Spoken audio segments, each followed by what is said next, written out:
Kalau dibilang saya tidak menikmati privilege, pasti saya mendapat privilege. Oke. Ya, privilege itu apa? Ya, dengan memiliki ayah sebagai tokoh nasional. Ketika kita berhasil, orang cuma bilang, ya jelas lah dia bapaknya siapa. Iya, Gitu kan? iya. Oh, saya nggak ngomong gitu. Nggak, saya Tadi bilang aja. kepikiran juga sih, wah pantas juga ya. bokapnya. Gini, ya normal lah, karena bapaknya siapa, pasti dia jadi, gitu, satu. Ya. Terus kalau nggak jadi, malu-maluin kan, dia cuma bisa, bapaknya hebat, dianya cuma gitu-gitu doang. Untuk generasi muda memang pasti ada apa namanya, antipati terhadap politik. Akan tapi itu kalau saya alami ya, karena saya pernah juga dulu sempat agak antipati terhadap politik. Kenapa? Karena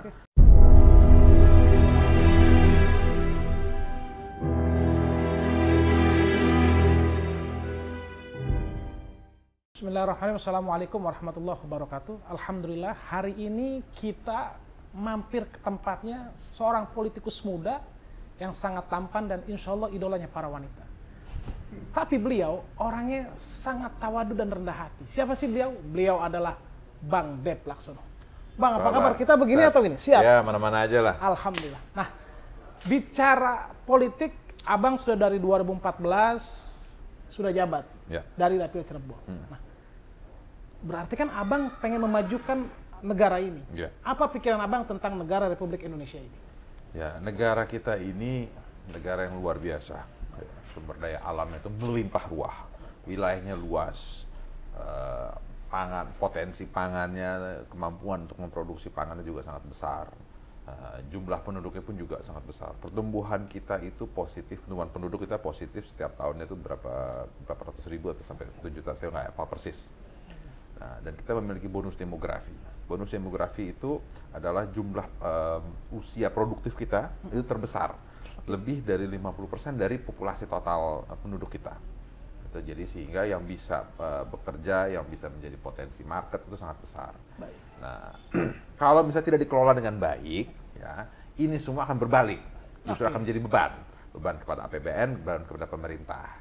Nah, maka itulah pentingnya untuk harus ada terus melakukan perbaikan-perbaikan, terus melakukan reformasi di dalam sistem pelayanan masyarakat, penguatan daripada kekuatan pangan kita, sehingga masyarakat kita tetap tenang, perutnya terisi, lapangan pekerja terbuka, terus ekonomi juga berjalan. Nah, ya hal ini tuh harus berkesinambungan, sehingga konsep pemerintahan dari hari ini ke depan itu terus berlanjut.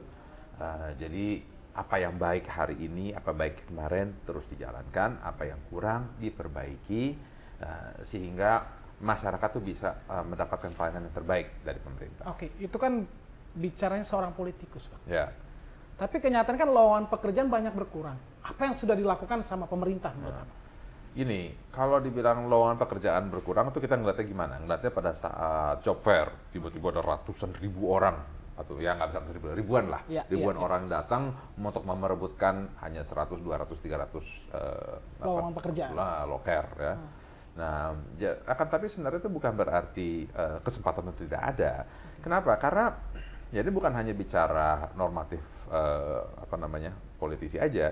Karena dari pemerintah pun membuat program-program untuk meningkatkan kemampuan UMKM itu ada. Oke. Ya, dari sisi pendanaan itu mikrokredit dari PPR, dari bank-bank pemerintah atau bank UMKM swasta. kayaknya ini program ketuanya. Bukan hanya itu saja ya itu satu sisi ya. Akan tapi saya bicara, kita ngomong secara faktual saja. Karena UMKM itu penyerapan tenaga kerjanya itu lebih dari 60% dari tenaga kerja Indonesia. Jadi penting itu untuk UMKM itu diperkuat karena itu menjadi backbone daripada ekonomi Indonesia. Nah, Abang sendiri kan konsentrasi di Komisi 1. Ya. Banyak masyarakat yang belum tahu Komisi 1 itu bergeraknya di bidang apa tuh, Bang? Jadi mitra Komisi 1 itu Kementerian Pertahanan, Mabes TNI, yang di bawahnya itu ada Mabes Angkatan Darat, Laut, Udara, lalu Kementerian Komunikasi dan Informasi, ya kalau zaman dulu Kementerian Pertahanan, sekarang Kominfo. Kementerian Luar Negeri dan juga seluruh kedutaan asing yang ada di Indonesia. Jadi hubungan bilateral dan multilateral, dan juga BIN, Badan Intelijen Negara. Nah, terus ditambah juga ada BSSN, ada juga Lemhanas, terus juga ada Wantanas, itu juga ada mitra-mitra Komisi 1. Itu mitra Komisi 1. Abang kan dari Dapil Cirebon. Iya. Apa yang didapatkan masyarakat Cirebon ketika abang maju dari sana? Oh, berarti abang sudah mewakili Cirebon nih. Padahal itu bukan berhubungan dengan perutnya mereka. Ya, gini, ketika kita duduk di DPR, ya, kita tidak bisa berpikir dari satu sisi. Kita harus berpikir secara luas. Nah, jadi kalau misalnya berpikir seperti itu, ya itu adalah pemikiran mindset tukang minta-minta. Iya, iya. Nah, jadi lu bisa kasih apa ke gua? Nah, bukan begitu. Pemikiran kita itu pemikiran pengabdian gitu. Ini juga bukan hanya bicara diplomasi politik gitu. Ketika kita duduk di DPR, kita berpikir kepada Indonesia secara keseluruhan. Bukan cuma dapil aja. Bukan hanya dapil saja, tapi kita berpikir secara Indonesia secara keseluruhan. Tentu kita harus memberikan perhatian yang khusus. Jadi ada momen waktunya setiap ada permasalahan, apakah itu masalah lampu penerangan jalan, permasalahan jalanan, permasalahan pertanian, permasalahan perikanan, itu semua juga tetap kita bahas, kita perjuangkan. Nah, tapi kita berbicara secara keseluruhan. Secara Indonesia. Ya. Nah, sudah berapa persen program abang yang terrealisasi? Kalau ini gini ya, karena di DPR kan kita tidak berbicara sendiri. Keputusan kita adalah keputusan secara kolektif kolegial. Jadi semua undang-undang yang kita buat, anggaran yang kita buat, itu kita perjuangkan untuk secara bersama-sama. Baik. Nah, waktu abang kampanye di Cirebon, apa yang abang janjikan sama masyarakat Cirebon, ya, dapilnya abang, sehingga mereka, wah kayaknya kita nggak salah nih milih Bang Dep untuk mewakili kita di DPR RI. Nah, tentu kita harus membuka komunikasi yang intens. Nah, jadi rutin pertemuan dengan masyarakat, selalu mendengar aspirasi dengan masyarakat, dan selalu mencoba mencari solusi akan permasalahan.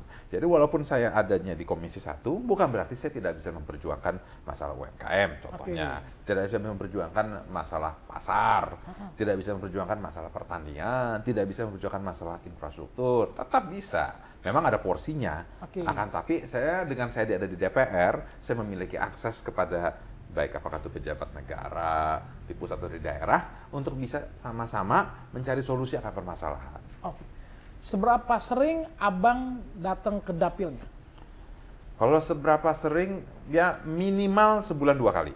Minimal sebulan, itu mah sering juga ya Bang? Ya wajib lah, gitu. Kadang-kadang misalnya ada acara ketemuan dengan masyarakat, ada kegiatan, ada apa gitu ya. Harus terus kita rutin supaya ya masyarakat tidak lupa dan kita pun juga selalu ingat akan ada kendala apapun. Berarti abang ini terpilihnya karena gagasan kah?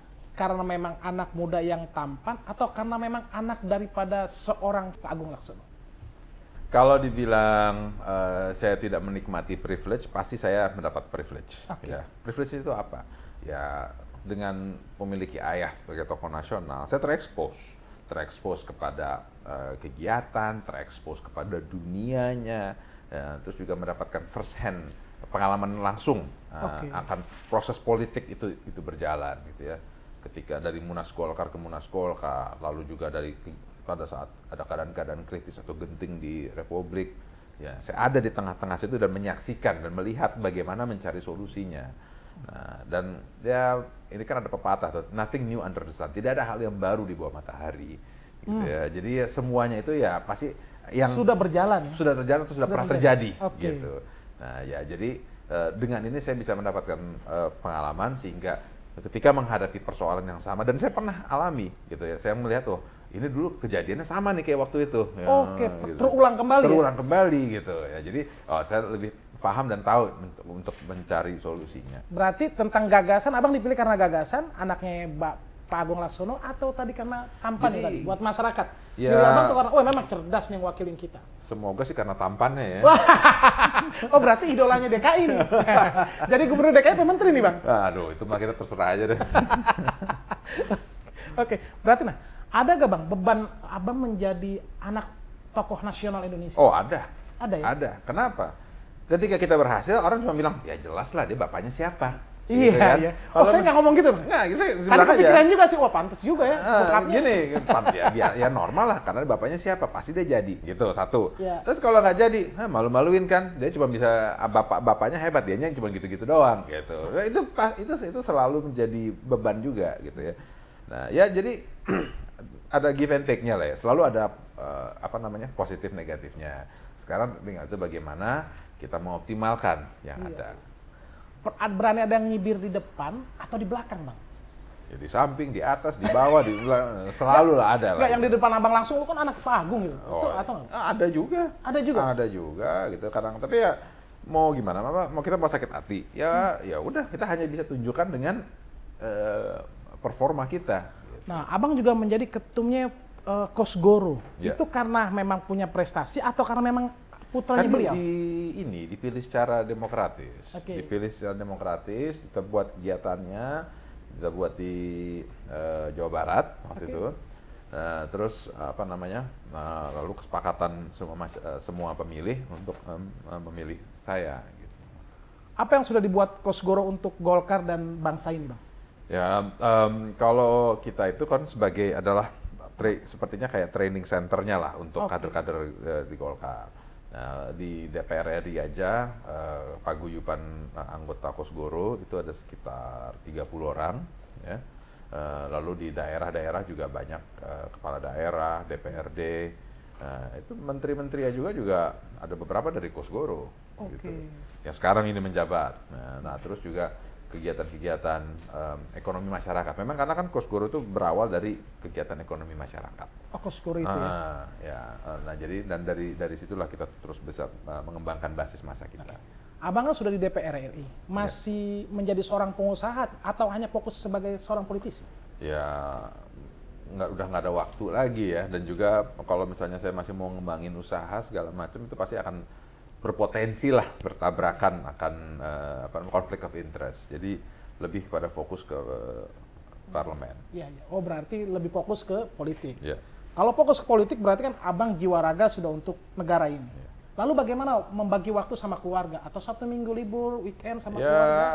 Kita bisa cari waktu. So, kadang-kadang Sabtu Minggu juga ada kegiatan di DAPI. Gitu.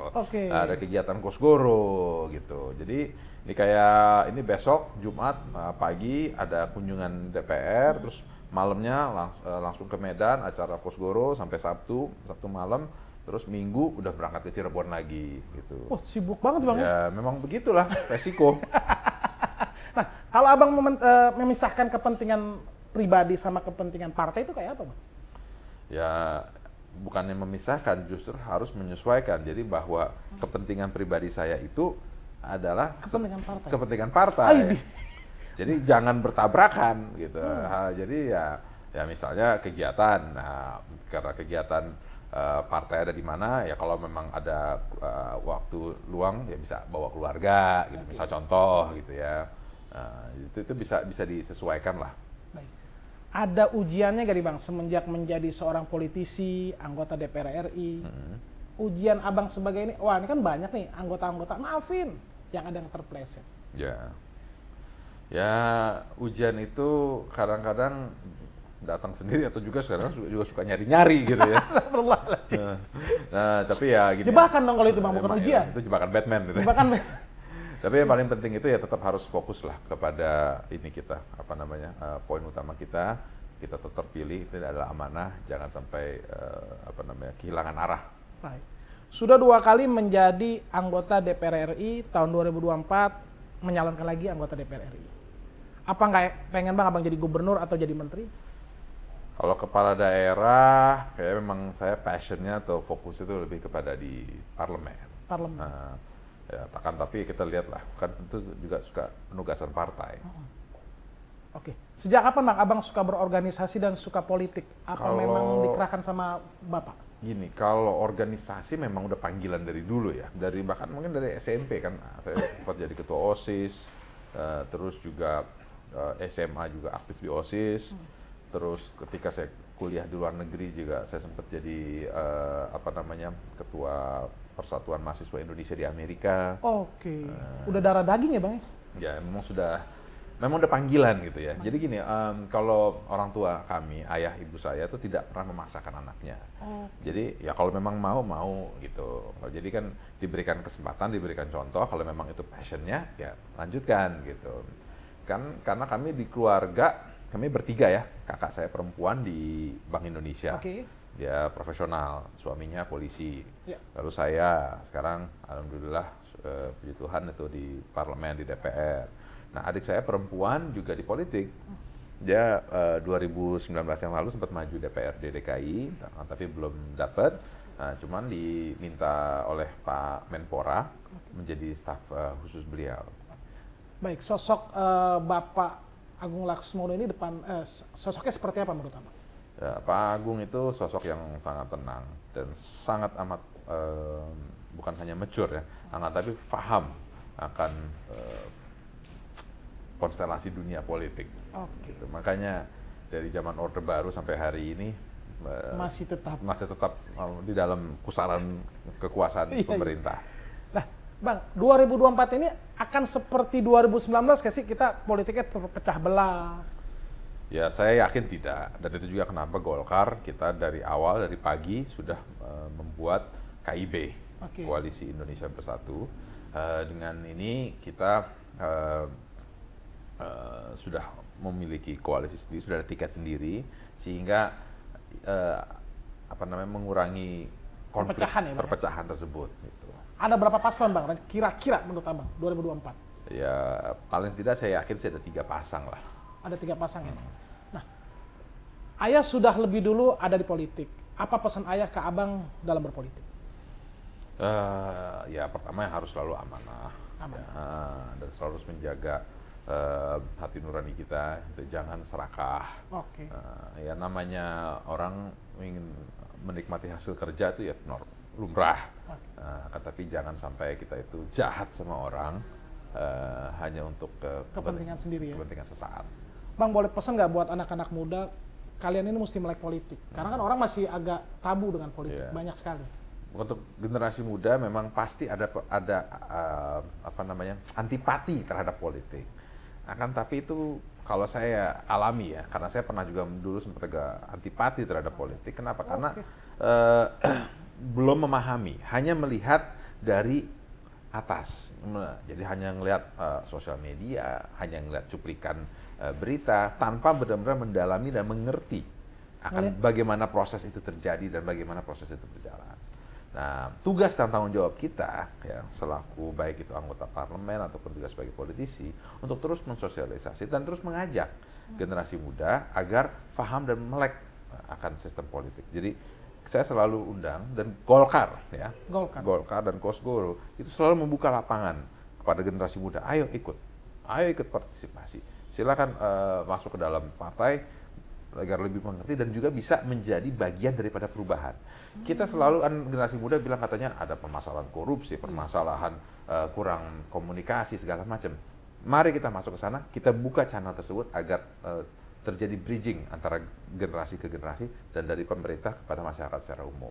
Kalau orang yang pengen masuk Partai Golkar tuh gimana caranya, Bang? Yuk, silakan kita hampir setiap bulan itu membuka pelatihan di Golkar Institute selama 1 minggu itu pengkaderan ya, Bang? Pengkaderan, terus juga bisa aktif melalui ormas-ormas kepemudaan. Kita memiliki AMPI, ada AMPG, ada Barisan Muda Kosgoro, ada Himpunan Mahasiswa Kosgoro juga. Jadi terus bisa terlibat aktif dan menjadi bagian daripada ormas tersebut. Oh, banyak ya, Bang ya? Banyak. Baik dari pengkaderan itu mulai dari kampus bahkan. Berapa persen Golkar akan rencana 2024? Kemenangannya? Apakah 20% lebih partai pasti, yang sebelah? Ya suara sebanyak-banyaknya lah. Sebanyak-banyaknya, Bang, bagaimana pandangan Abang tentang keterlibatan anak muda di legislatif? Kalau saya lihat banyak anak muda yang aktif ya. Di Golkar tuh ada Mbak Putri, Mbak Esti, ya, terus ada juga beberapa lagi, ada saya juga, ada Mas Bobi, ya, terus itu yang terus kayak Wakil Menteri Perdagangan dari Golkar juga kan masih muda juga, belum 40 umurnya. Pak Jedi Sambuaga baru 35. Jadi kalau dibilang ruang atau kesempatan, Golkar membuka itu sangat selebar-lebarnya. Baik. Bang, apa yang belum Abang capai sehingga penonton A1 ini akan mengaminkan? Ya, tentu ada banyak hal yang masih ingin saya kejar. Bukan hanya untuk kepentingan saya pribadi ya, tapi ya itu misalnya untuk bagaimana bisa mendobrak blockage untuk investasi di Indonesia. Sudah ada tahapan-tahapan ke arah sana kan, tapi masih dalam proses, jadi belum optimal. Nah, terus juga bagaimana generasi muda itu bisa lebih mengoptimalkan digitalisasi, industri kreatif itu bisa lebih berkembang. Juga ada kemandirian di dalam pangan, kemandirian di industri pertahanan. Hal itulah yang tentu kita harapkan untuk ke depan, dan itu tidak bisa dicapai dari 1 tahun 2 tahun. Itu memang butuh long term ya, long panjang term. ya.